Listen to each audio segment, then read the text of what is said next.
Assalamualaikum warahmatullahi wabarakatuh. Halo semuanya, kami dari kelompok 5 akan menjelaskan tentang sistem pernafasan dengan saya Hoiri Widya Putri dengan NIM PO 712412500064 dan teman saya Hania Azara dengan NIM PO 7124121566 dan saya Agatha Ikoni Uli Elerati Marmata dengan NIM PO 7124125070 dan saya Cantika Septianisi PO 7124125040. Selamat menyaksikan. Halo teman-teman semua, kami akan membahas sistem pernafasan manusia berdasarkan anatomi dan fisiologinya. Pernah nggak sih kalian berpikir kenapa kita bisa bernafas setiap saat tanpa sadar? Nah, di video kali ini, kelompok kami akan membahas tentang sistem pernafasan mulai dari pengertian, organ-organ penyusunnya, mekanisme pernafasan, hingga gangguannya. Pernafasan adalah sistem organ yang berfungsi melakukan respirasi, yaitu pertukaran gas antara tubuh dan juga lingkungan. Oksigen yang masuk digunakan dalam respirasi sel untuk menghasilkan energi berupa ATP. Sedangkan karbon dioksida merupakan sistem metabolisme yang harus dikeluarkan karena bersifat toksik.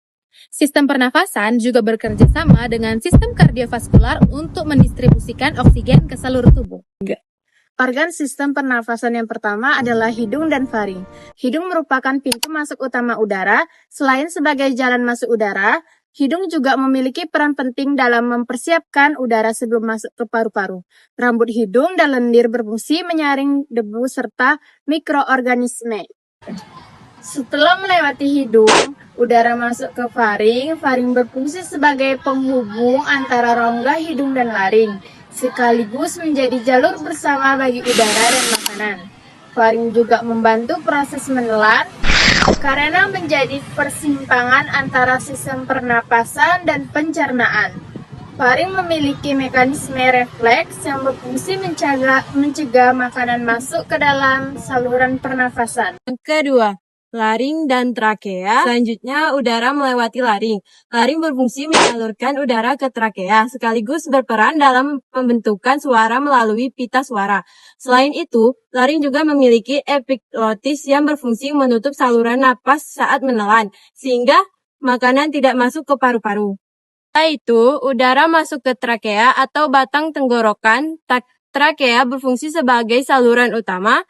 Udara menuju bronkus, struktur cincin tulang rawan pada trakea menjaga saluran tetap terbuka saat bernapas. Di bagian dalam trakea terdapat silia dan lendir yang membantu menangkap debu serta partikel asing, kemudian mendorongnya keluar dari saluran pernapasan. Yang ketiga ada bronkus dan bronkiolus. Trakea kemudian bercabang menjadi bronkus kanan dan kiri yang berfungsi menyalurkan udara ke masing-masing paru-paru. Dari bronkus, udara akan diteruskan ke bronkiolus yang berukuran lebih kecil. Bronkiolus berperan dalam mengatur jalannya dan distribusi udara yang masuk ke alveolus. Dinding bronkiolus mengandung otot polos yang dapat menyempit atau melebar untuk menyesuaikan aliran udara. Jika terjadi penyempitan berlebih seperti pada penderita asma, maka proses pernapasan akan terganggu. Yang keempat, ada alveolus dan juga paru-paru. Di ujung bronkiolus terdapat alveolus, yaitu kantung udara kecil yang menjadi tempat utama pertukaran gas. Pada alveolus, oksigen berdifusi masuk ke pembuluh kapiler darah, sedangkan karbon dioksida keluar dari darah untuk dikeluarkan saat ekspirasi. Dinding alveolus yang sangat tipis serta banyaknya kapiler memungkinkan pertukaran gas berlangsung secara optimal. Semua proses tersebut terjadi di paru-paru. Paru-paru berfungsi sebagai organ utama respirasi, tempat terjadinya respirasi eksternal, serta membantu menjaga keseimbangan asam basa darah. Paru-paru kanan terdiri dari 3 lobus, sedangkan paru-paru kiri terdiri dari 2 lobus, karena memberi ruang bagi jantung. Pernapasan dada melibatkan otot antara tulang rusuk. Saat inspirasi, otot berkontraksi sehingga rongga dada membesar dan udara masuk. Saat ekspirasi, otot mengalami relaksasi sehingga rongga dada mengecil dan udara keluar. Pernapasan perut melibatkan diafragma. Saat inspirasi, diafragma turun sehingga paru-paru mengembang.